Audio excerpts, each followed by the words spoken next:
I got 6:01, so I think we'll get started here.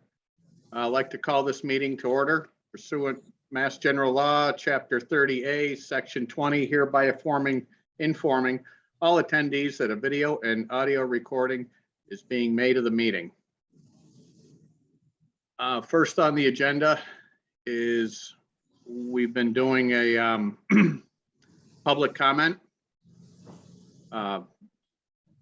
And at this point, if there's any members of the public that would want to make any comments about issues going on, they could do so now.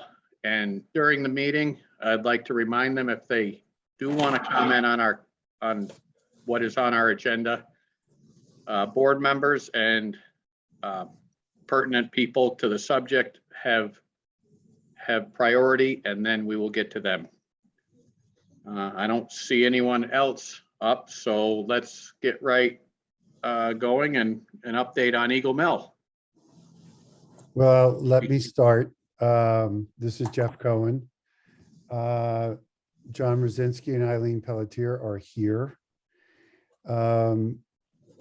Eagle Mill in July of 2021 received funding from the Department of Housing and Community Development.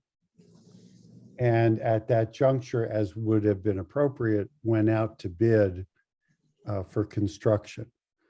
As a result of that bid process in October of 2021, the pricing came in, I guess, primarily because of COVID-related issues, $4 million higher than the estimated costs submitted to DHCD in our application. As a result of that, John and Eileen worked with DHCD, and we thought we had a solution to the COVID problems by getting more money from DHCD, getting more money from historic tax credits, and we actually got the town of Lee, as you may recall, to contribute an additional $100,000 to the project. So we went out to bid again, and to make a long, complicated story short, the COVID bump is no longer $4 million, it's $7 million. And I think it'd be best if John and Eileen explain how we are addressing the funding gap created by COVID, which basically precludes us from starting until we can find that additional money. I will say that when we spoke, probably last spring, one of the issues was that we were awaiting an authorization from HUD, a written authorization to permit us to start after an environmental review that they were to have completed. As it turns out, they had completed that review in April, but I don't think they let John know that until July, and we do have that approval. So now the issue is funding, and I think the best to describe that are John and Eileen. Well, why don't I jump in a little bit and then I will turn it over to John. So good evening, everyone. I'm Eileen Pelletier. I'm the CEO at Berkshire Housing, and John Rosinski and Berkshire Housing are partners in this development project. I think I will take a brief moment to give a little context to the $7 million hole in the budget. I think everyone has some level of understanding about what is happening related to COVID. It's primarily probably about 75% supply issues, 25% labor issues. At least that's what our contractors are saying. In the state, when we were approved for funding last year, there were several other 20-something other projects approved for funding. As far as I understand, every single one of them has a gap. So the state and this project are in a challenging position. I would say I do believe ours is on the higher end of the gap. It's a substantial project, and it's also, as you can imagine, a pretty complex project to rehab the mill. So I think that the usual politics of this kind of thing, we usually could even a gap this size with the level of support that this project has. We would expect we'd find a way to close it relatively quickly. But as I said, the state is in this position all over the place. Many, many projects are in this position. So what they requested we do, some of the smaller gaps, I think they have closed. The larger gaps, they did a special, what they're calling a mini round. And we are in the middle of that. So it's a mini funding round where we basically have to go back and show them our due diligence, everything that we've done to reduce that gap. And hopefully they will fund it. So their initial reaction, because we have to show the gap still at 7 million, was very concerned. That's a pretty high number.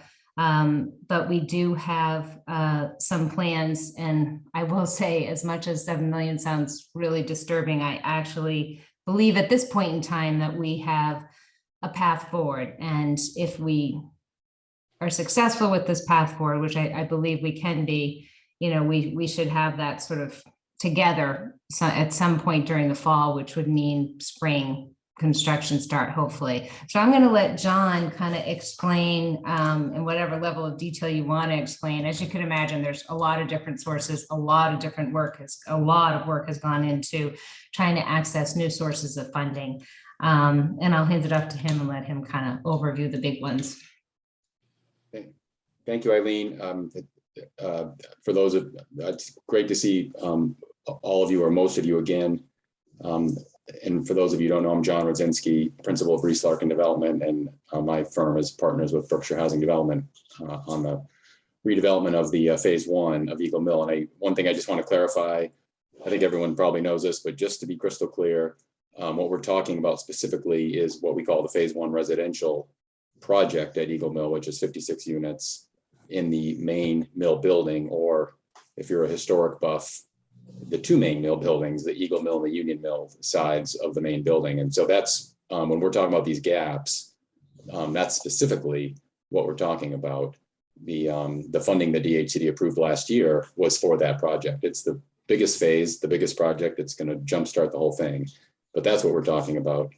I want to, before I get into details, and I'm not going to go too deep, I'll let you guys ask questions, but I want to reiterate what Eileen alluded to, because I know this is probably on everyone's mind, and I can only say it, and we can try to demonstrate it, but the support for the project from the state, from DHCD and the other state agencies, Mass Housing, remains very strong. They know how important this project is to the town, if not to the southern Berkshire County.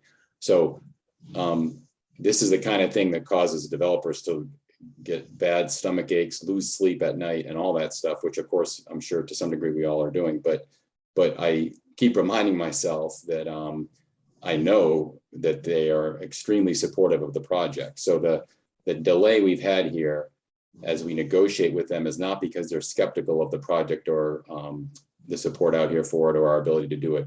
It's because of what Eileen said, which is virtually every other project they've approved in the past 18 months is in the same boat. And so they are pulling their hair out, figuring out how to allocate limited resources to get each project over the hump.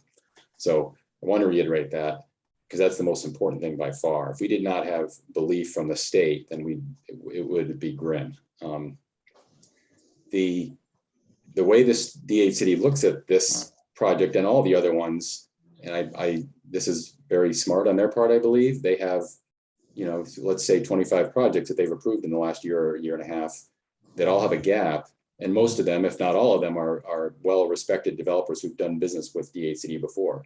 So their strategy is to rely on the developers to figure it out and basically say, we're going to provide a relatively high percentage we're going to provide additional funding for your project and fill a relatively high percentage of the gap, but we need you, Mr. Developer or Ms. Developer, to find other sources that are not DHCD housing sources to help fill that gap, thereby allowing us, DHCD, to stretch our funding to fund all the projects. So when a project goes in and says, we have a $4 or $5 million gap, DHCD doesn't say, okay, show us your due diligence and we're just going to hand you an extra $4 or $5 million. They're asking everybody to fill part of the gap themselves so that they can fill the bulk of it.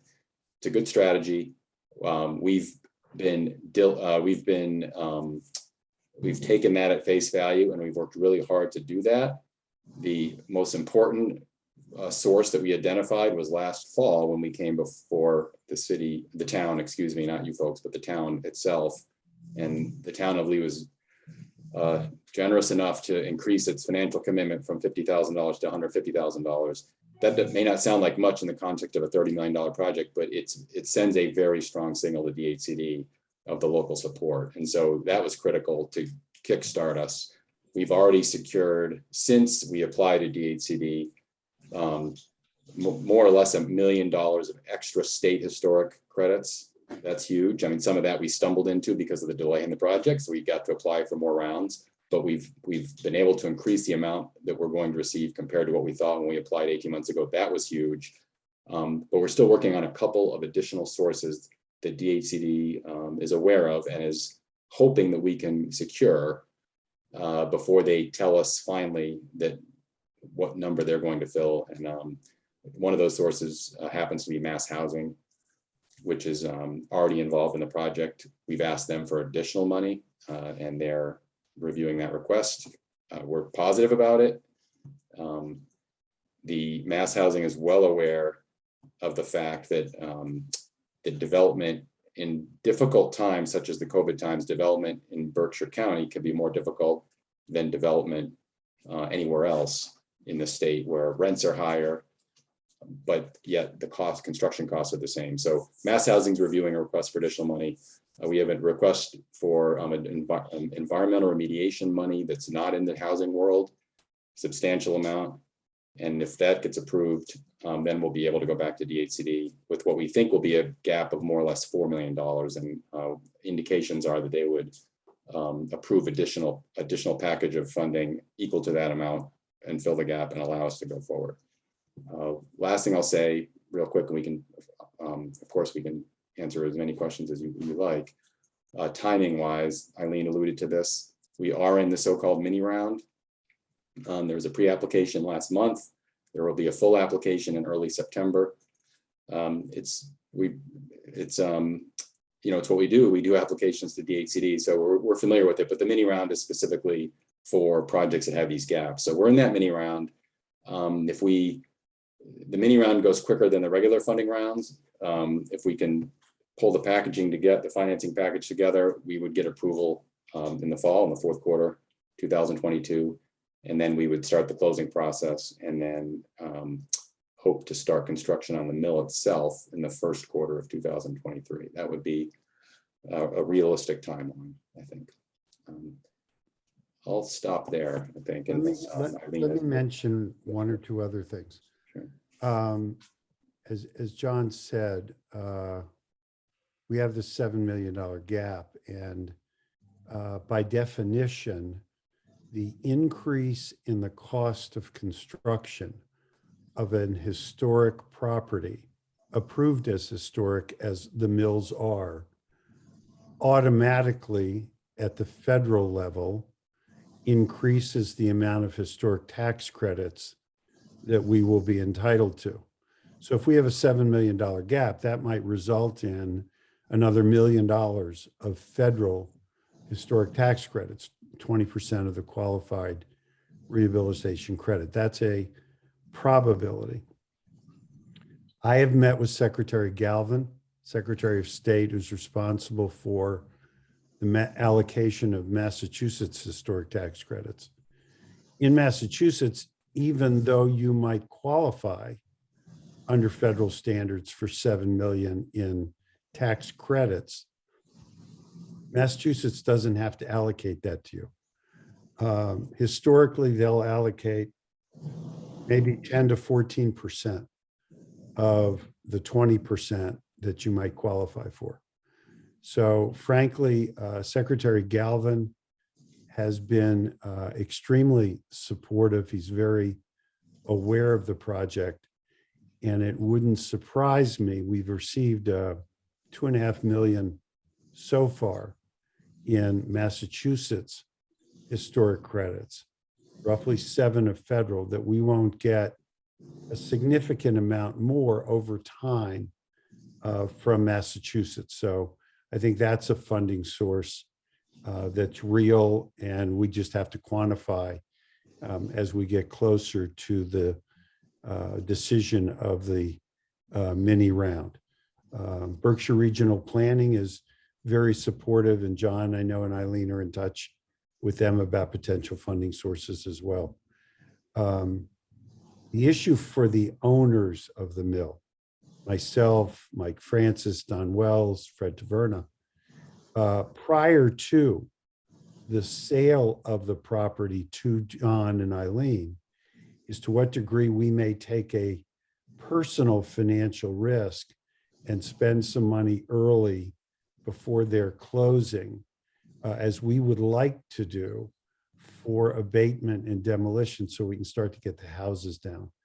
And I would say that as soon as we get further along in the mini round process, if we get signs that we're good, we think we've identified a abatement and demolition contractor who is offered to more or less finance the cost of abatement and demolition for a significant period of time. We may, in late fall, come to the town for our demo permit and try and get those houses and start the mill abatement earlier than we would otherwise if we waited for the final approvals from DHCD. Also, with regard to the machine shop, we've had the same bump in costs. The project cost is up to $5 million. We are negotiating with, working with the marketplace owners, Dave Renner and others, as we still hope and expect that we'll negotiate a deal where they will rent from us and participate in the ownership. But they'll rent the first floor of the building, probably the lower level for storage. And today we would expect to make the second floor some form of office space. So the first step is to get financing for the mill in place. And then we go to a commercial bank, and we've talked to at least 3 to get financing for the machine shop. That's slightly it's a different, very different process, but it's ongoing. And I want you to be assured that to the degree that Reese Larkin and Berkshire Housing are ready to start construction, so will the machine shop be at the same time. So that's what's going on there. One other thing unrelated you should be aware of is we signed a contract last week to acquire the pumpkin patch building at 58 West Center Street, just in the spirit of transparency. It's adjacent to Bill and Jenny's building at 62 West Center, which we own across the street. So now we will have a more than adequate site in the future to develop another apartment building there later on. So that's in the works, and that's all I'll say unless you have questions. Thank you very much. We have pretty much all the players here. It's very good. I totally understand what you're struggling here. And I know I talked to Tom at Berkshire Regional, and he put me in touch with you, John, and thank you very much. It's been very helpful to clarify a lot of this. I will open it up for any questions that anyone has for these folks. Or was that adequate? There you go, Dave. There, start it. I have a question, and I guess it's for Jeff. Jeff, you know, you've been before us many times and many years now, and we've heard same stories. I think the town has been very patient. You said they committed $150,000 We received a grant to run a new water line down just for that project. We need to see, as a town, something happening there. And the demo of the houses, I'm a little iffy on the demo of the houses. I mean, if I'm wrong, please correct me. We understand the first phase is going to be put in housing in the mill buildings. So if we're gonna do some demo, why not tear down the metal buildings that are behind Joe's Diner? Because once we remove those houses, they're never coming back. And if this thing does not fly, that mill is not really pretty to look at the way it sits. Well, I appreciate the question, Dave. The fact of the matter is that there is a schedule of work to develop the entire site. We refer to it in part as phase one, which is the Eagle and the Union Mills and the machine shop, and phase two, which are the new buildings to be built later. In order to enable the infrastructure for phase one to be installed, demolition encompasses much more than just those houses, but those houses come down because A, they become parking areas, and B, we need to take them down for infrastructure purposes. It's not the houses by themselves. There is demolition and abatement that will take place at the same time on the other mill properties. So it's not just take the houses down. It just starts there, and it does send a message, but it's more than just the houses once we start it. Well, I would like to see a plan on just where you're, like you say, abatement in the mill. Where are you going to start with this mill project? I mean, the way I'm understanding now is the housing's coming to the mill buildings first of all, and then it'll be out the outside. I used to say parking. There's going to be. I mean, I don't know the extent of the demolition and the work and the people involved, but as you just told us, you bought the pumpkin patch across the street. Is there a way that you can use parking over there? I really have a bad feeling about tearing these houses down and then nothing happening on the project. Well, the houses don't come down, nor does the other abatement and demo until the project is funded and the phase one is funded, so that upon completion of that process, you've got 62 apartments completed and the machine shop completed. And then next step is the new construction of a building on the eastern side of the site and one more towards West Center Street.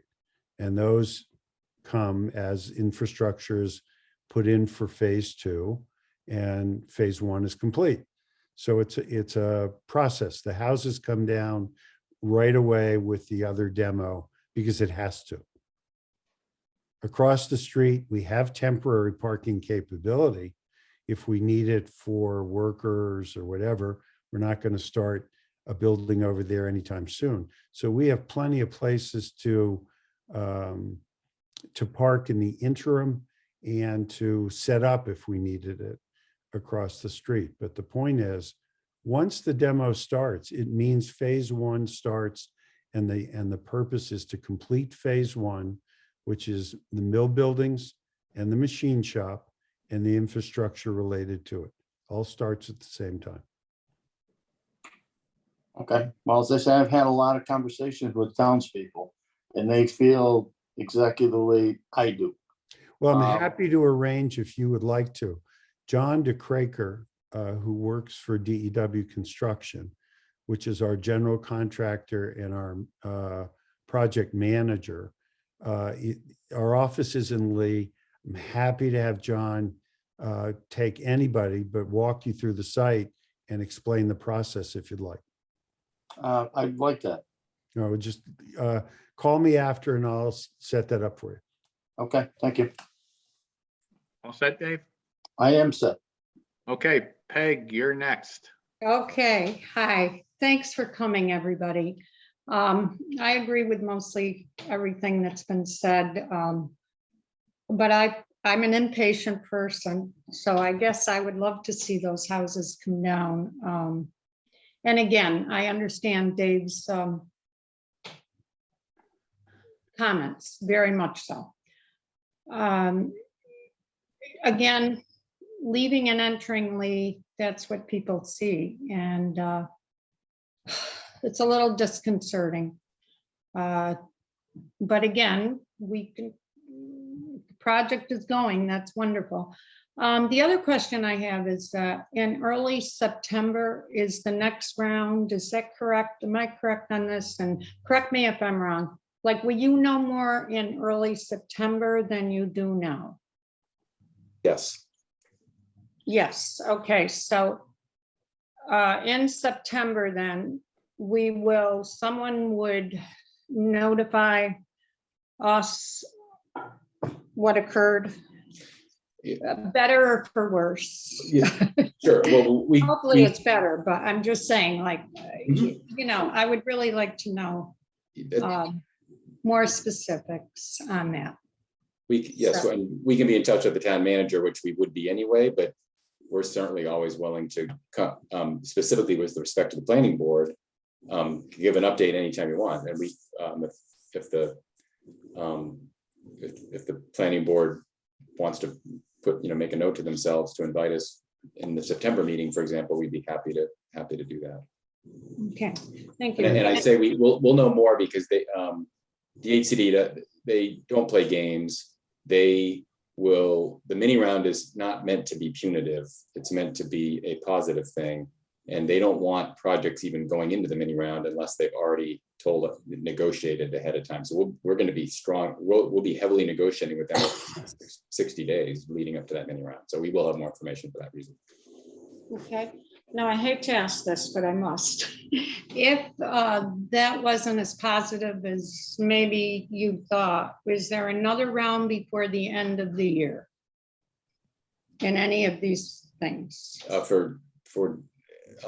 don't like to think of that, but for Okay. DHCD, to answer your question, for DHCD's next round would be, although it has not been announced for the last Right. couple of years, it's been in January. So we would expect the next round to be in January.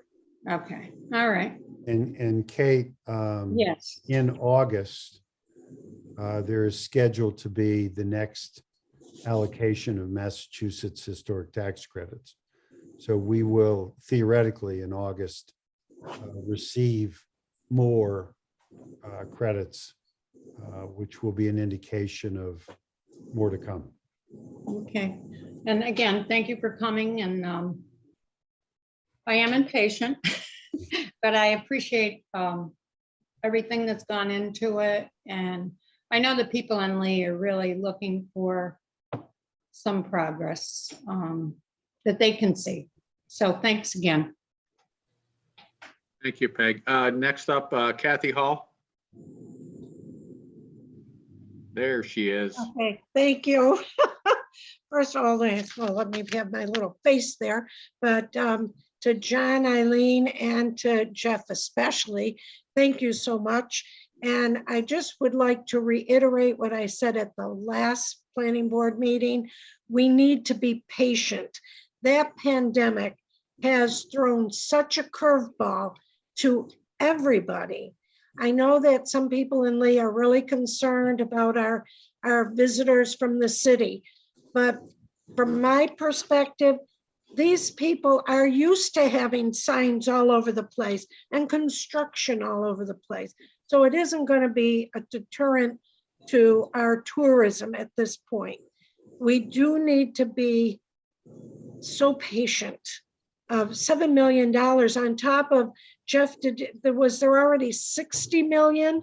16. Okay. Oh, 16 million so far for the project. But I thought when you first started, it was going to be an $80 million So I project. think when we first started, we were talking about this market and housing, and now we're talking about 122 apartments, the machine shop, 6 condominium townhouses, and some other retail space. So I don't know the number today, Kathy. It's probably Okay. north of $60 million. Right, One step at a time. right. And that's a lot of money. And that's why I say we have to have faith and we have to have patience. This is a huge project. I know it's been going on for years, but you know what? One of those houses is mine, was mine. If I'm not concerned about it, I don't know why anybody else would, because I miss my home, but I love my new home too. So we just need to be patient. And again, thank you, Eileen. Thank you, John, and certainly Jeff, for everything that you're doing for the town of Lee. It is going to be beautiful. It is going to be awesome. Thank you. Thanks, Kathy.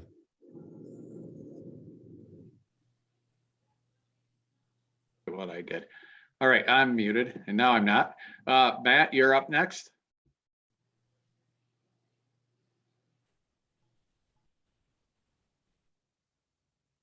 He's muted. Yeah. You're sure. muted, Matt. Yes. Just want to say thanks for coming in, guys. And Eileen, appreciate all the efforts and wish you all the luck in funding the gap. And I'm sure it'll be successful and look forward to next year to start the project. So thank you. Well, I'm appreciating everyone's optimism. John, is it lifting your spirits? We're going to do this. Yes, of course it is. Believe me.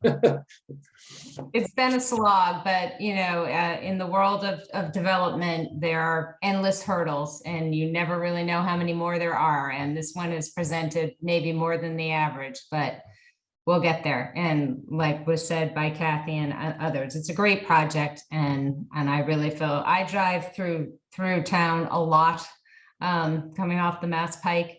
And I don't know, I always look at it and imagine what's going to be there. And I think when you drive by, that's what you see. You see like, ooh, something's happening here. So they may not know that it, has looked similar for a while, but we'll get there. And it's going to be beautiful when it's done. And it's going to create 56 new apartments for people who really need them.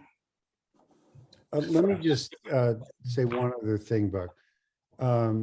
John referred to it, but Reese Larkin and Berkshire Housing are two of the most highly respected housing developers of affordable housing in the state of Massachusetts. I don't think there's a developer in the state, and I didn't know this when we started with them, but I don't think there are developers that have better reputations for integrity and capability than those two organizations. So from a personal perspective, the glass is always half full, and in large part, it's because of the credibility of the people that are developing it with the people that are funding it. And I think that's why we have a better chance than most of making this succeed, because of their reputations and their history for successful projects in the Berkshires. Thank you, Jeff. Next, we have Gordon Bailey. Thank you, Mr. Chairman. Question.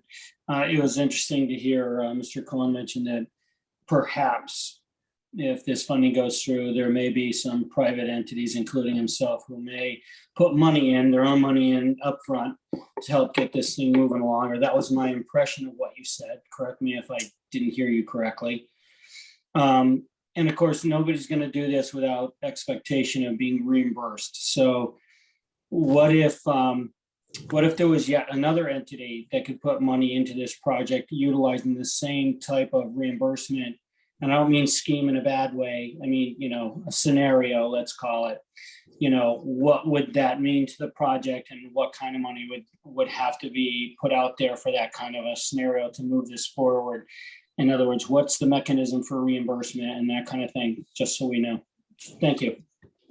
Thanks, Gordon. My expectation is there's going to come a point when John and Eileen are going to say, we are reasonably comfortable that we are going to close the financing that we need, but it isn't going to be till February, something like that.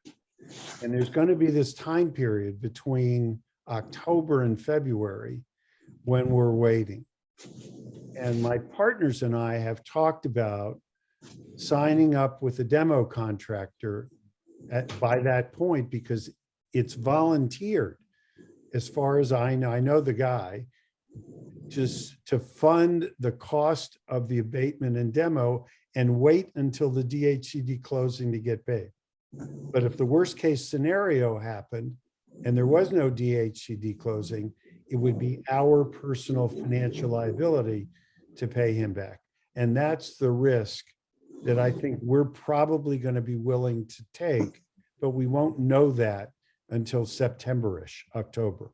And that's what I hope would enable us to bring them on, get started, and get this work going.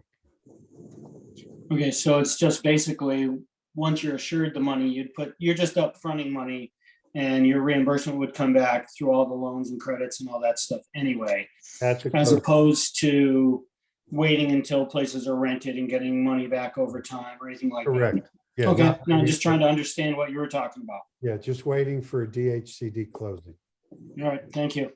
It just supports cash flow. I really appreciate the question. And, John and I have certainly looked at potential additional sources of long-term debt, anything like that. It's just at the end of the day, we need the capital up front in order to maintain the affordability of the apartments over the long term. So it's a tough position to be in because of course we're not going to increase the rents, so some other projects on the private side, market rate side, if they have a gap, they increase the rents and they take on more debt. We're not in a position to do that. So we're in this, we're doing what we're doing, which is accessing all the other sort of non-traditional sources of capital. Okay. Thank you, Eileen. And there's always, with Berkshire Regional, we're always hearing of different funding sources. So it's promising. And so confidence level is high with you folks. Is that what I'm getting? I actually, I will say it may have been going like this for several months, but I feel like this path that we've identified, the sources that we think we can bring that can kind of get it down to about a $4 million ask of DHCD. I think the sources that we're talking to are very, very likely to come through. So I think we're going to get there. I'm actually very confident we will get there, but I believe we can get there this one way or other. We'll get there. Worst case scenario, it might be another year, but I don't see that. I think that the state really wants to get these projects moving. We've got a huge pipeline in the state of new development. As you know, the need for housing's really, really high right now across the country, but particularly in Massachusetts. So it's we're optimistic, but that's our job. Buck, if you're referring specifically also to the Berkshire Regional Planning Commission, because I know Tom reached out to you, we've applied to them. They have federal money that it's for which the activities that we're going to be doing, the remediation activities at the mill, are eligible for that funding, and they have a lot of the money, and they've always been so supportive of the mill. They did the original study, of course. They funded the original study for the reuse of this mill and others. But so I can't speak for them. They're the lender. We're hoping to be the borrower. But they're certainly excited about the possibility. What we're trying to figure out with them is whether the complicated financing we have in place with the tax credits and everything else will fit with the requirements of that program that they have. That's the only issue, and that's a real issue, but that's it. That's the only issue. They like the project. They know how important it is. We definitely qualify for the money. It's a matter of whether we can match up the complicated financing we already have in place with the tax credits and everything with their requirements of that loan fund. Oh, yeah. Gotcha. Peg, did you have more to add? I just have one more question. Thank you, Chairman Buck. The apartments that you're speaking of, though, and we did this so many years ago with Mark Malloy from Berkshire Regional Planning. The apartments were mixed, and that's still going to be the case. Yes, in the phase one, which is the 56 units, it's a mixture of 3 different income tiers, including what we call workforce housing, Right. which is the highest income tier. Those those rents are set at the market for Lee. Okay, Those are market rent apartments, right. the workforce housing apartments. And then we also have 2 tiers of affordability where the rents will be lower for folks with slightly lower incomes. Yes. Okay, thank you. Thank you. Okay. Gordon? Yeah, follow up as far as the town is concerned. Is there anything more that the town can assist you with as far as letter writing, reaching out to representatives, senators, EOCD, any other group, or is it just we stand back and wait and let you guys do this on your own? So how can we be of any further assistance? Or maybe we can't do anything for you. John, let me jump in here and mention that Gordon, Bob, and Sean are our 3 selectmen. So in case you didn't know. Right. Well, I think, as John mentioned earlier, the additional 100,000 that you supported earlier in the year is the signal that the state needs to see right now. And as we said, we don't feel that it's so much a political influence issue. They want to support the project. We got to let them go through their process. I mean, if we come up short in September, it's good to know that you've made that offer and we may well be calling you, but we're hoping we won't need that. I don't know, John. I didn't tell you we were going to give you any money. I was just wondering. I know. Let's not worry about that till after September. I made a note. Don't be too hopeful there. I just want to know what we could do. So, Yeah. All right. And if it came to that, we'd have a healthy discussion with the citizens in Lee. But, if there's nothing else you need from us, that's what I am concerned about. If the board could help you in any other way, other than wait and let the process unfold without any input from us. Yep. I think that's where we're at right now, unless Okay. Thank you. John's hiding. So I think he agrees. I agree. I think if we needed, first of all, the support you've shown has been fantastic. If we need a refreshed letter, we would contact the town manager, but we don't need that at this point. Eileen's correct. The state knows that how support, it's not just the 150,000. It's, which I believe Dave mentioned, somebody mentioned, the $4.9 million MassWorks grant that the town had to go proactively secure. And it frankly, just for this project, as well as the 40R zoning, which was passed ordinance just for this project. So they're well, where I could see, the MassWorks thing's interesting. I could see something like we get to the 95-yard line or the 5-yard line, and they said, well, we say, wait, let's go get more MassWorks money to do the infrastructure on the site. That gets really complicated because the state doesn't like to do it on private property. But I mean, if we were desperate, we would try to work something out like that. But at this point, we don't want to go there. We want to solve this with the monies that we've identified. So. Great. Thank you. Yeah, a lot of people, this goes back a long way with doing the 40R. I can't remember what year that was, but Hours and hours. yes, it was. Okay. If there's Remember, nothing, Buck, that the average time it takes to develop a historic mill pre-COVID was 9.5 years. And we'll be at 10 years in December. okay. Okay. Hey, Buck, Conrad right here. Yeah, Conrad. Jeff, Conrad Decker here. Just a quick question. On your phase 1 of 56 units, I think you said there's this broke up between two different mill buildings. Do you see any scenario or mechanism that could be engaged for doing a phase 1A and phase 1B, for example, to initiate the construction on one part of the phase 1? Or is that unrealistic? Unrealistic. My impression is that there's such a huge infrastructure expense because of the uniqueness of this site that we even probably have to spend money on phase 2 infrastructure before we get there. So the more we can do, the sooner the better. So phase 1 is three. It's not just the two, the mill, the Union and the Eagle. It's also the machine shop. So we got to get a lot going, right at the beginning. Understood. I'll just reiterate what Jeff said. We actually thought of that idea too. But if it weren't for the infrastructure that Jeff just mentioned, that your idea would be a great one. We basically beg DHCD to let us keep the same amount of money to do 2/3 of the units or whatever, or half the units, and then come back later and do the other half. But because of the infrastructure, it doesn't work. We need to do pretty much all the infrastructure up front, and that makes it complicated if we were only doing, say, 35 units, which was our original plan. Yeah, just figured if you had the funding. Yeah. Funding in place for a certain amount, you're Yeah. short 7 million. Right. At least you could initiate stuff on a phase 1A. Yeah. And then go ahead with a phase 1B later on. Okay. I get it. Understood. Thanks. Okay, thank you. All right. I know one thing came up at the selectmen's meeting the other night. Jeff, you think you could send somebody down there with a weed whacker? You did. You did?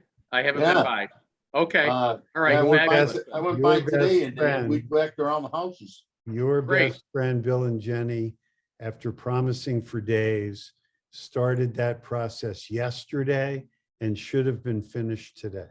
Oh. that's I wonderful. saw him out there today, actually mid-process. It looked like he was just about completed. That's what he said. He promised he'd be done today. So, I'll make sure to go by in the morning, see how Yeah. good it looks. That's Okay. great.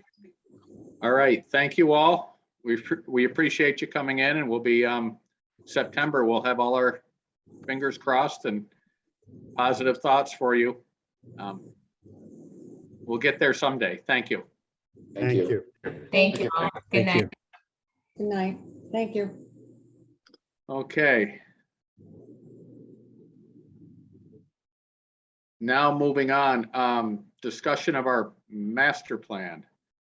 We've had a few applications or people interested in being on the subcommittee.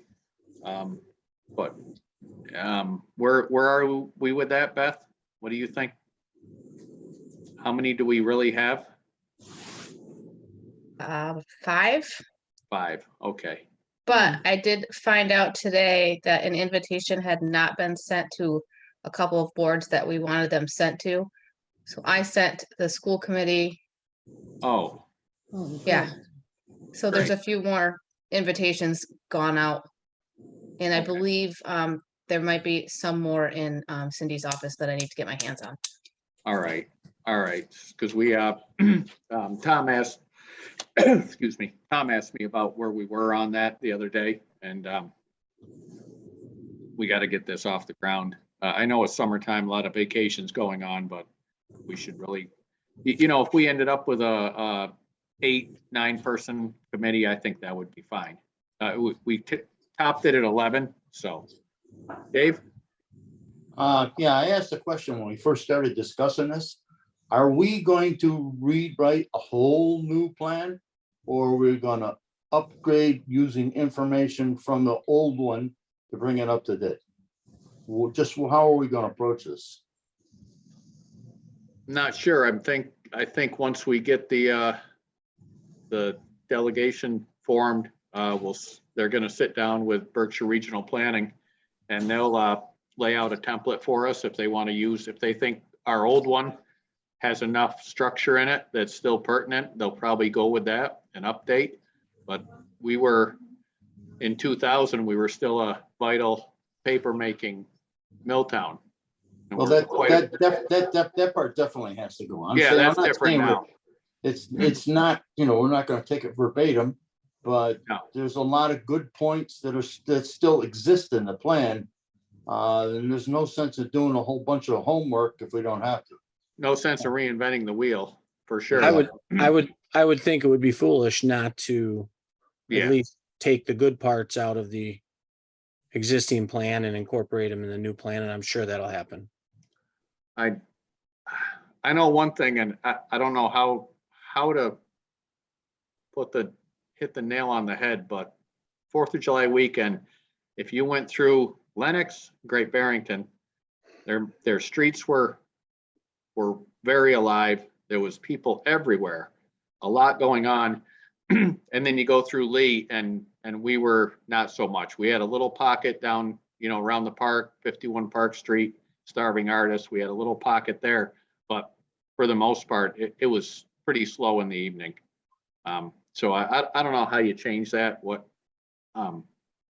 That's I really think that should be part of our master plan, the summer life. I think we keep doing good things, keep bringing people to our town. Yep. You know, more people come to our town with the Eagle Mill, the more businesses will want to open up and create. And I think it'll take on a life of its own, you know, some of our geography of our Main Street, I think might have some play in that. But I think it'll happen. Do we have any news on Price Chopper? Talk about a hole in the Main Street. Other than that, the developer is very short on cash? No. They had default, I can never remember the name of them. Benchmark. There you go. They had defaulted on their brownfields loan. And that was like 365. They recently paid back about, I think it was 210 of it.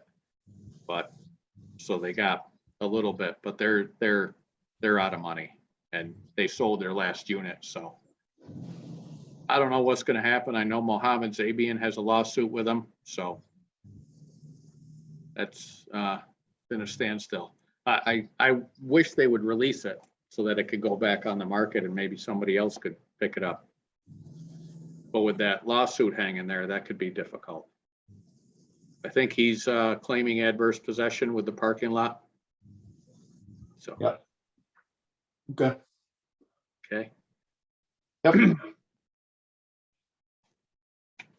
Anything else, folks, on that subject? All right, moving on. We have some sign permits. Oh, gosh. Let me see it.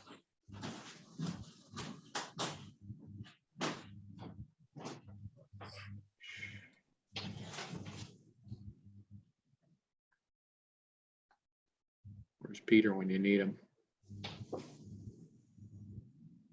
Why, what do you want, Buck? Do you want to share? Yeah, I got it here now. I'll so let me. I can share if you want me to. Yeah, go ahead, Matt. Um, Work off a laptop on this and it's not as easy. no, laptops aren't easy to share. Let me close out my computer here.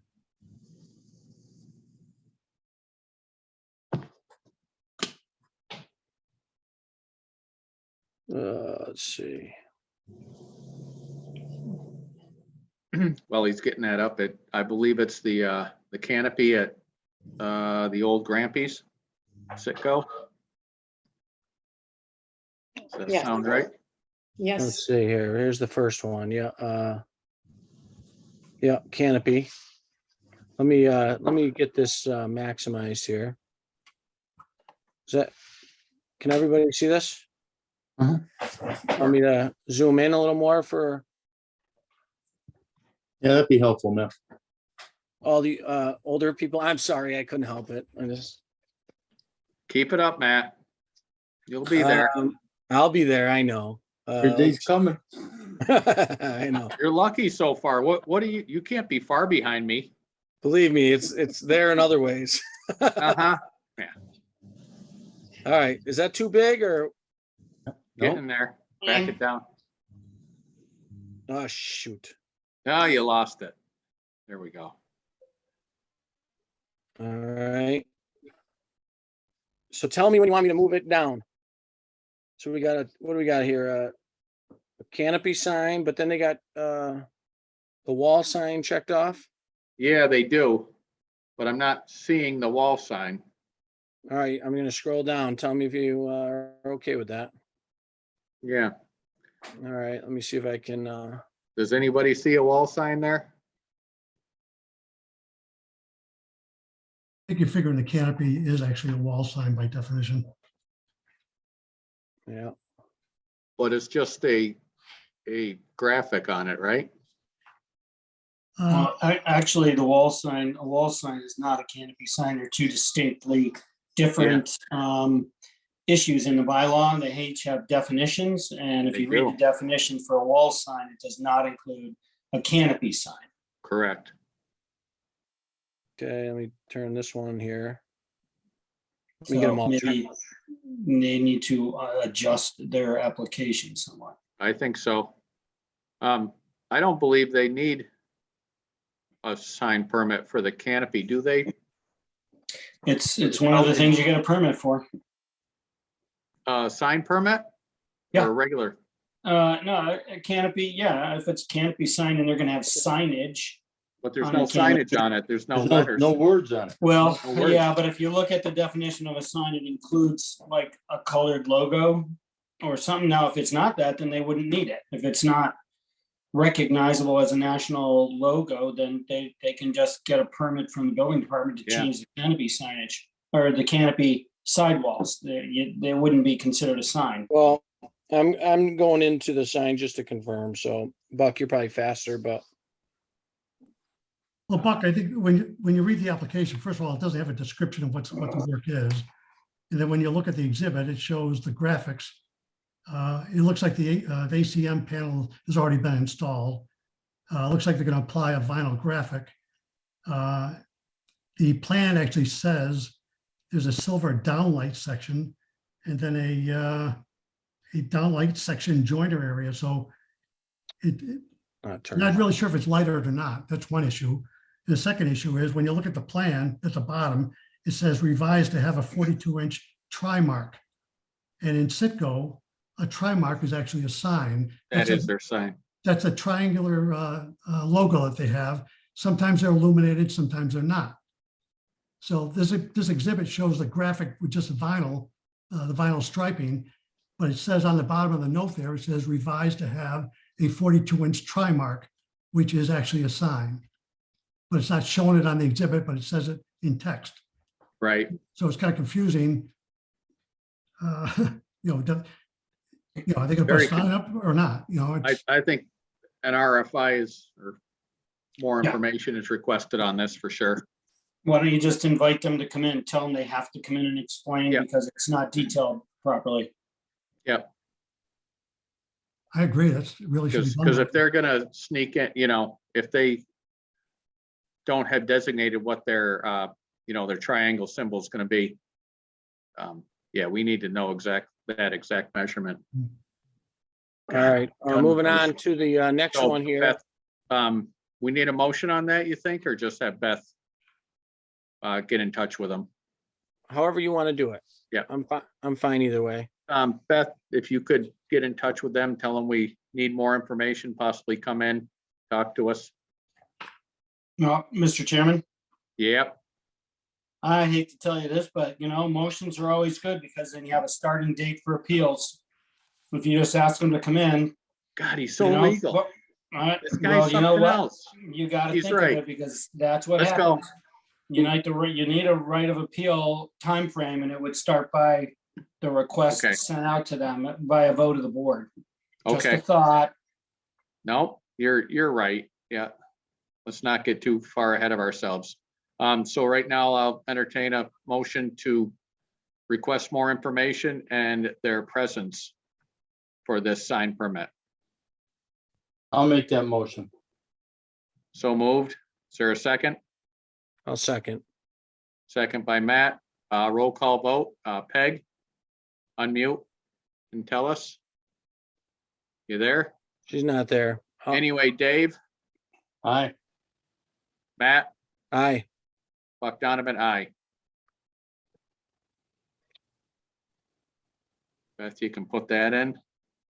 Are you still awake with us there? Okay, Taking notes. all right. Mr. Chair, I'm going to recuse myself from this next one since I was involved in the sale of this property.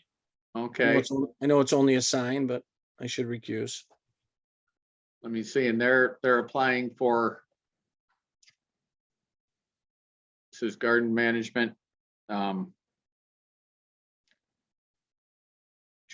Sign will be illuminated, which is in CBC, so either way they illuminate it is legal. 20 square feet. Which is, Hey, Buck. Yeah, which one? I mean, So it's not, they're not designated each sign? This particular sign, the gentleman came in and we invited him multiple times to come to this meeting and explain. That is a digital sign that he wants to have continuously have different Whoa. graphics pop up every few seconds, including maybe advertisements for pizza places in town, etc. Hmm. It's Oh. it's all digital. You wouldn't know that from the application. You wouldn't at all. Thank you. I don't think that's legal. Let me see, we have something prohibited signs about moving, signs that move, Mhm. stuff like Mr. that. Chairman, also, it's larger than what's allowed in that zone. They're actually 16. looking at two totally different freestanding sign sections.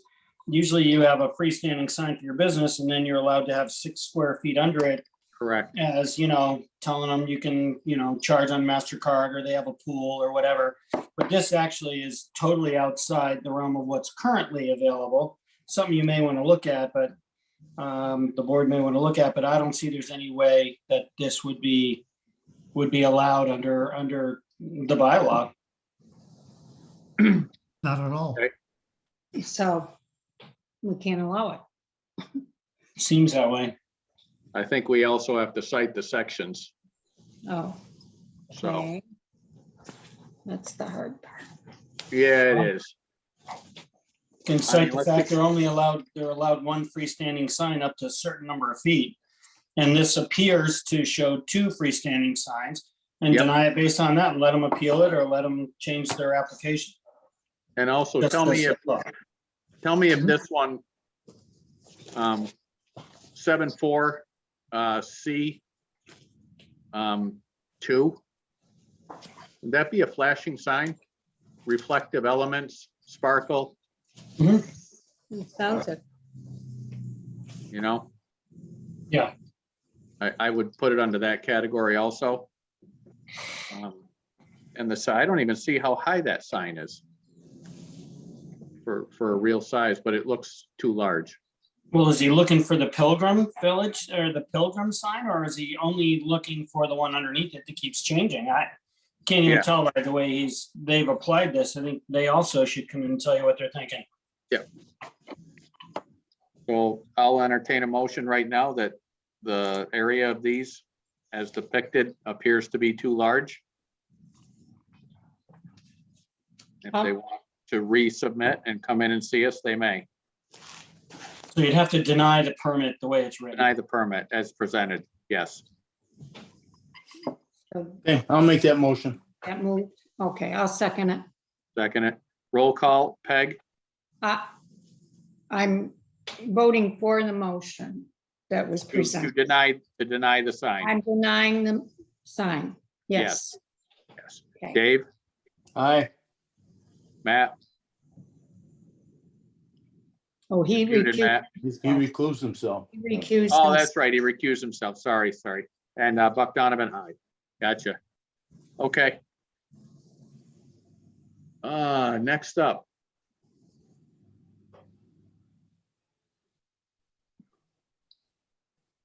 Approval of minutes.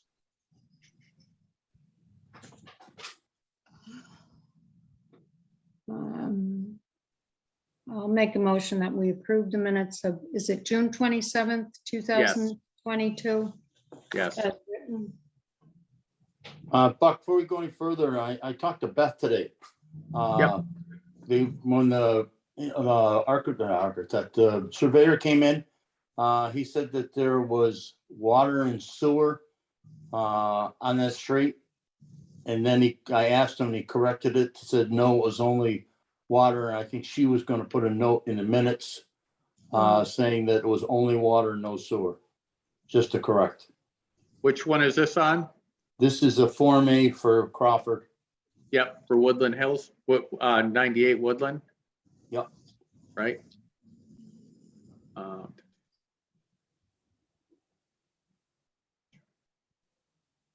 So do you want me to amend, do you want that amended or do you want? Well, Whatever. if Yeah, the we correct. should have if the a motion to correction's in amend. there, ask Beth if the correction's in there. I'm looking at it. I don't see a mention of either.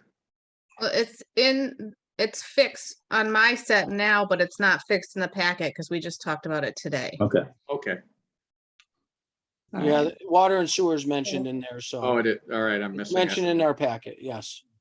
So we'll need a motion. I'll motion to, Oh, yes, I see it now. I'll Yep. motion to amend the Form A application 98 Woodland Road minutes to state that it's only served by town water, not sewer. Okay, is there a second? Sure, I'll second that. Peg? Any Yes. further discussion? Hearing none. Dave, Aye. Matt, Aye. Peg, Aye. Buck Donovan, aye. Hey, Buck, can we talk about that 200 Laurel Street? Just quickly? I don't think we can, Conrad, because we have it posted as an item, as an upcoming special permit. I was So- just referring to the minutes of the meeting. Oh, the minutes. Oh. Yes, the minutes we can. The minutes we can. Yeah, Okay, The only reason why I mention it is, we talked about it the last time. The applicant came in and with the plan and reviewed it with the attorney.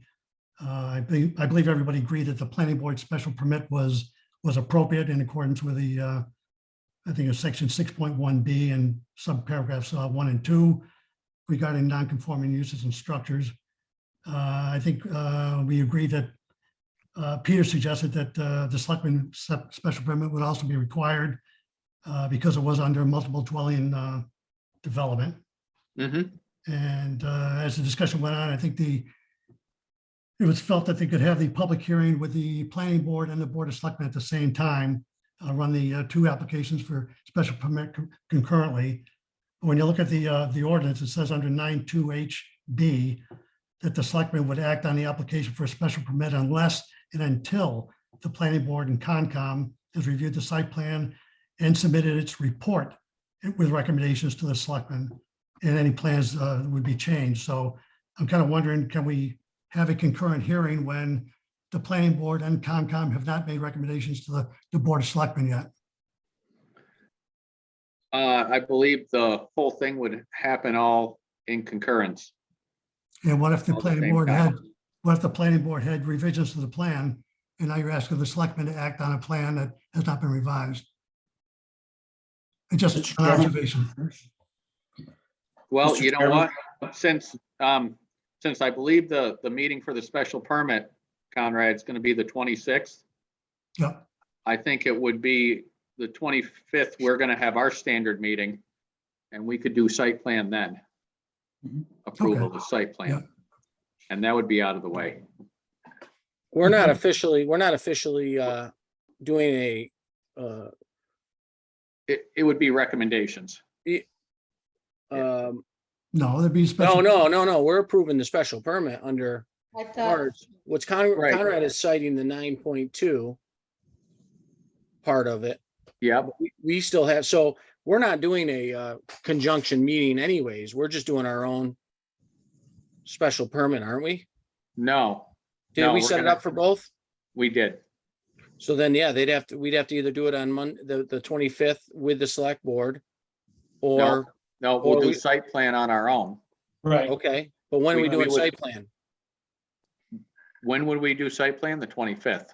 Is that also when we're doing our special permit though? No, we're doing the special permit the next I'm night. sorry, I apologize. I thought we were doing special permit for the 25th. No, Correct.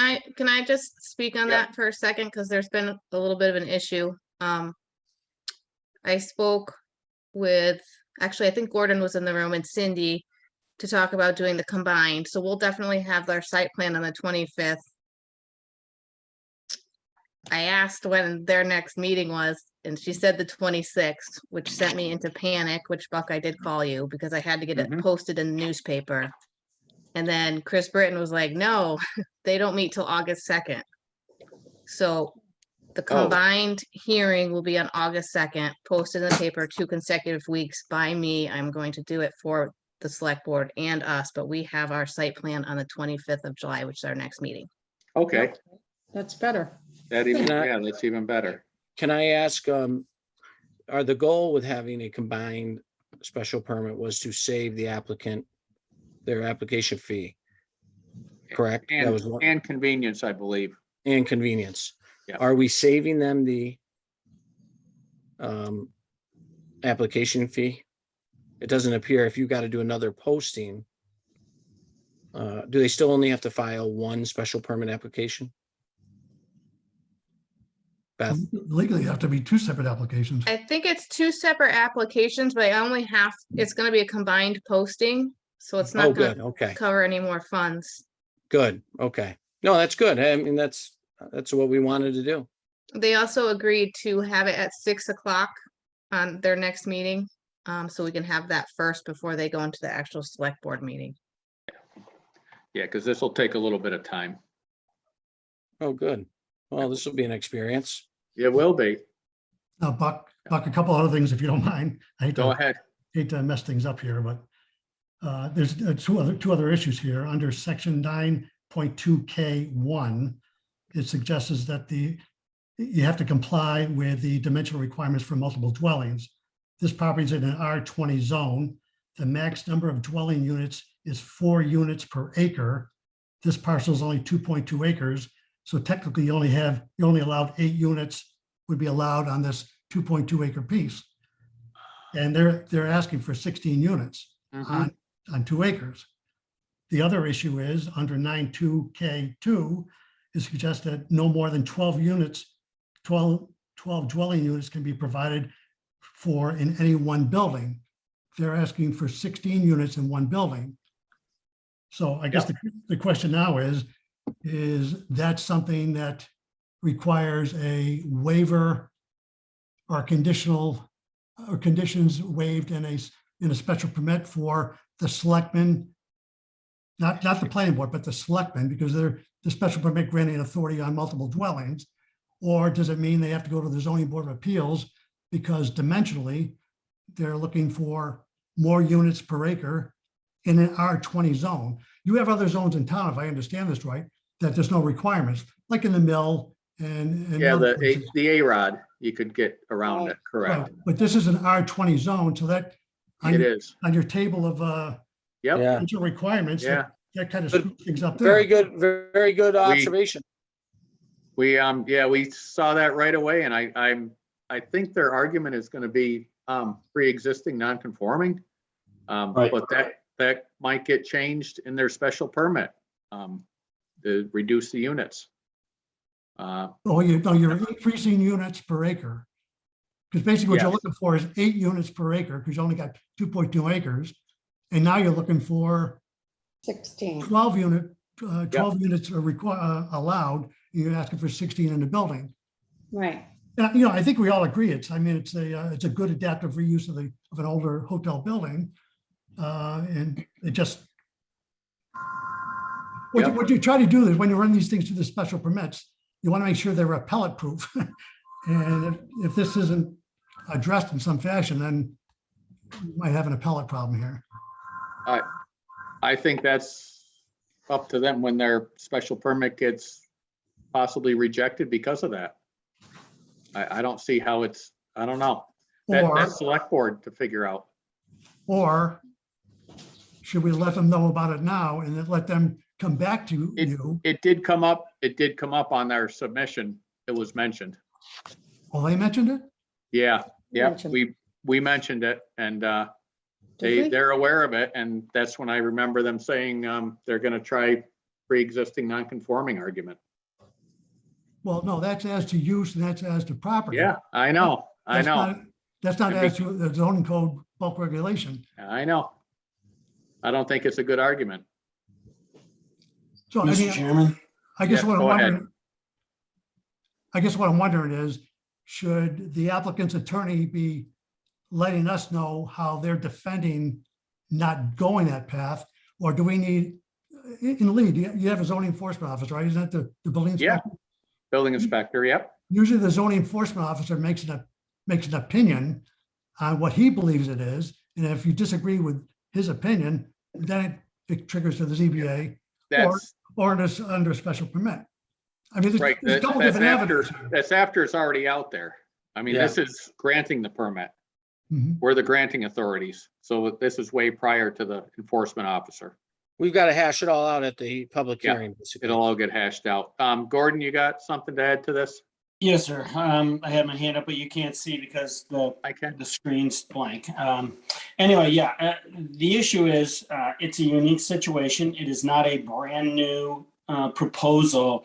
It's the reuse of an existing property. Therefore, the planning board has the right to take a look at this and suggest, by way of a special permit hearing, the fact that in fact they are, you are okay with them exceeding the intensity and whatnot for the lot.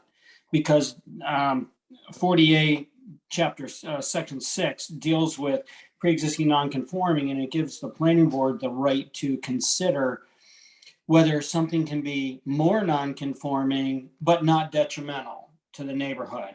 And I'm sure the select board would be interested to hear that portion of your hearing, and that's why we're doing this together. To see whether or not you feel that 16 units in a building, or you could cut it back to 12, but you have to make the first conclusion on all this before the board would take a final vote, because we would be the final voters on it as a board of selectmen. But you would look at all the issues of water, sewer, impact, intent, density. That's up to you under the pre-existing non-conforming section. If this were a brand new, somebody came into a 2-acre lot and proposed this, it would be an automatic no from the board of selectmen, because we wouldn't have the ability to issue a variance on density or any of that. That's not our job. But it is your job as a planning board to look at under 40A section 6, and our bylaw mimics that language. It's up to you to make the decision as to whether this is more non-conforming or more detrimental. To the neighborhood. Once you make those decisions and the board listens to that and hears your arguments, then the board can decide to go forward to agree with you and issue that, even if it's more dense, because it is an existing structure being reused. That's my personal opinion, and we could always check with our town attorney to make sure that I'm taking the proper position on that. But that's one reason we're doing it together, not just to save the person money, but the fact we're all in the room at the same time, listening to the same issues, and we can all then agree individually as boards as to whether their position is valid and has merit. That would be my comments and my thoughts. I'll be quiet now. Gordon, you believe the special permit would be the avenue on that, not a zoning board action for intensity? No, absolutely. I believe that this can be handled because it's a pre-existing non-conforming structure, Conrad. That's the only reason I believe that. If this were brand new, I think it's a hands down, no way. No, I agree. Absolutely. And then they would, at that point, they would go to the zoning board of appeals for some kind of variance. But variances, you can't get it. You can't get a use variance, number one. True. And that's why you've got a special permit for pre-existing non-conforming, because it sort of bypasses that issue in the R20 zone. Mm-hmm. And then also there's the issue of intensity and whatnot. And I don't think to be in front of the board, zoning board, for an intensity issue, you have to show why the soils, topography, and whatnot of the lot create this situation where you need to have more density. And I think that would be pretty tough. Because any other lot in that area that has 2 acres, if they didn't already have a hotel with X amount of units in it, those would get shut down by the ZBA, I'm sure. I would think. Anyway, you Guys, can never be just remember, sure. we're just still talking about the contents of the minutes. True. And the Okay, I context of it, right? apologize. Yeah, I apologize. Maybe under matters not provided for. Just a few extra comments, but I will let it go and wait. Post it on the next agenda. I'll be happy to talk more about it. Thank you. Thank you. And maybe Matt? have Jeremiah there. That's all I was going to say is maybe for the meeting, we should ask for Jeremiah, I think so. since we're going to have one day. 25th. Maybe for both, or at least maybe for both, that and the August 2nd meeting, it'd probably be good to get it all hashed out for sure. So that's all I was gonna say. Matt went into a time warp. But good discussion for sure. Thank you. And Yeah. It is very good discussion. it is, we're, Conrad coming at it from My the goodness, applicant point of I view. know. Interesting. he knows those rules. That's Yeah. terrific. That's great. I appreciate it. Got a muddy. it up. Um, I will say that our goal with combining the meetings was for convenience and to save the applicant. Not for all of us to really be together, because it's really it could be a quite a show, all of us together, but It will we be. did feel that some of these dual meetings for some of these applicants were, unfortunate for them. So, especially the ones, the average citizen, we were trying to save some money on, but Yeah, and I mean, we overlap a lot with Concom, not Yeah. necessarily with the select board mainly, a lot of times. that Next was up, that was the easier route than taking the permits all under one board versus Yeah. the easier route was the combining of the meetings.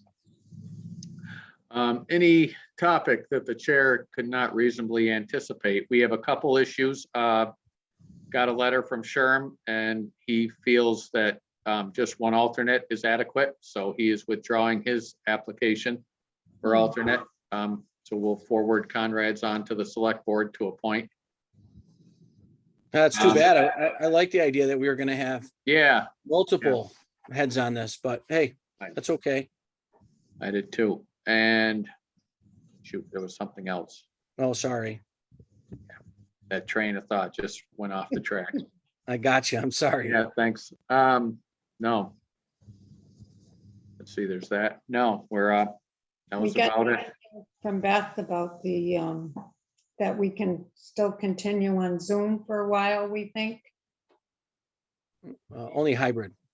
Hybrid, we can do, okay, yes, that actually, that was the other thing. Our next meeting will have to be hybrid, correct? Is that how, or what are they doing? I had a tough time understanding that. Yeah, statement. and since that one I sent you, we received another one, and they're moving forward to push to allow full Zooms until maybe next March. It's been passed at one section, and it's going, I believe, to get, still hasn't gotten passed at the top level, so we're still waiting, but we should know by the 15th. Okay, okay, And just to great. clarify, I'm gonna put this Laurel Street discussion on the next meeting on the 25th and invite Jeremiah. yes. Okay. Then that'll be site plan approval or site plan. That'll be for the site plan also. Okay. On the agenda. Sean, did you have something? I saw your hand Yeah. up. Yeah, Yep. thank you, Mr. Chair. No, I was just gonna say that I think the last component that we have that we needed to go hybrid is in town hall now, so that setup should work in the courtroom. Okay, Nice. Hybrid Um, meetings, it's the new wave. yeah, it is. And just to Any other? Yeah, just to clarify again, I'm sorry, it's been so long. We haven't had a special permit in a while, and of course, we did all these new bylaws to change our process, but yet we haven't heard back from the state yet on that. So we're doing a site plan for just a site plan on the 25th, and then the final, the special permit hearing on the 2nd then. Correct. Okay. Yeah. All right, And that's it. depending on your viewpoint, either we send recommendations from the site plan to the select board, or we accept it or reject it. Remember, Well, that's I always always- been a power struggle. Always been a power struggle. I think our new process, I think, is that we would accept it and. Yeah. Yeah. Well, actually, we would accept it because they're applying under the 2 parts. 2 parts, yes. So we have to accept the site plan under the pre-existing non-conforming. We can accept it. They're not coming to us for the 9.2, so we don't need to send recommendations on that. Yes, right? we do. Or we do on We that do too? Because that is, the site Yes. plan is part of their special permit, and the site plan goes through the planning board. So it's anyways, almost like 2 set, even though the same Yep. site plan, it's almost like 2 site plans. It is, exactly, yep. Gotcha. It's Yeah, that'd be interesting. not simple.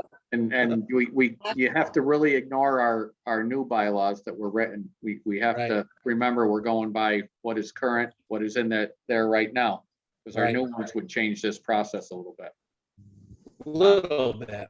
And on that So- note, I wish Yeah. Peter was here, but I guess we got a rather stern email back from the state saying they'll be done when they're done. Stop bothering us. Oh, really? Yeah, The new bylaws? Are we talking about the new bylaws? the new bylaws, yes, they kind of What? politely said they'll be done when they're done. Well, actually, last year we didn't get them Yeah. until September, the report. So it's not like it's ever been as quick as maybe people want it to be. It's always been a Yeah. process. So, we even got a letter from the state saying that? I think, was it a letter or email, Beth? It was an email that said, Okay, thank you for constantly reaching out. Please don't reach out anymore and you'll hear from us by September. so Wow. we might Well, want that in the minutes for Peter. Definitely. I think Okay. that should be. in Yeah. minutes. Sorry. Okay, anything else? I really thank the select board for being here as private citizens tonight for the Eagle Mill update. It shows how all our boards can work together for the better of our town. We're getting there. I'll be there on the 25th, so I know we can do 2/3 have to be in person. Is that what it is? 2/3 of our board. Depends what happens the 15th. Yeah. Okay. All right. Okay, Will somebody else be there? Like, can I come on Zoom or not? let's see what decision we get the end of the week, and then when we Okay, send out the agenda, we'll let you know. okay, Okay. thank you. The- Thanks a lot. Either way, whoever chairs the meeting has to be in person if they don't modify it. How the law is right now, whoever's the chair has to be in person, so, And 2/3 of the board has to be in person, right? yeah. Yeah. Yeah. Okay, and yeah, and I tell you, everyone, enjoy I know I mentioned that, Lee seemed a little slow compared to the other 2 communities, but it just looks great on our main street. The flowers look great. It's alive. Restaurants are going. I There's 51 Park. They're always busy. It's crazy. You don't even notice that there's a closed building next to them. So busy right there. Any bites on the bank, Matt? Are you guys know anything about that one? Not yet. Not Hey, yet. by the way, our new coffee shop, no, I haven't seen any traffic jams down there. Oh, I'm glad you mentioned that. Oh. Shoot, I would like to send them a little notice to keep those doors closed. Yes, Could we get a, I did notice it the other day. I drove by and the doors were open. If we can keep those closed, I think that would be Okay. helpful. I went to it. I went. Actually, it's actually very nice inside. It is. Yeah. It's very nice. And they got the tree down. The fence in the back is not done yet. That's supposed to be done, but I guess it's in the works. I don't know why they didn't Okay. do it while they were there, but so give them a little more time, then we'll remind them on that. You think? But so they have, yeah, they're I just think waiting for the contractor? the building department's on top of it. I Okay, don't, yeah, it must be. I think the building department is on it. So I would send them a note for the dumpster doors for sure. yeah, I'd like to okay. see that. Yeah. Yeah. It's nice. It is very nice inside. There were a lot of people there the day I was there, in and out, in and out. Everybody puts it on whatever, and then they go in and pick it up. It was Yeah. nice. It's, I mean, inside it's very pretty. Yeah, the Thanks. Starbucks app, it tells you what time your coffee's gonna be ready. It's amazing. Well, I gotta tell you, the prices, they're all over the world. It's- Unbelievable. It's really. really comparable to Dunkin' Donuts, tell you the truth. Right, they're all right around $3 for a coffee, Yeah. $3.50, so. Yeah. Unless you then- get those real fancy ones, and then, you Well, know, the Yeah, sky's the limit.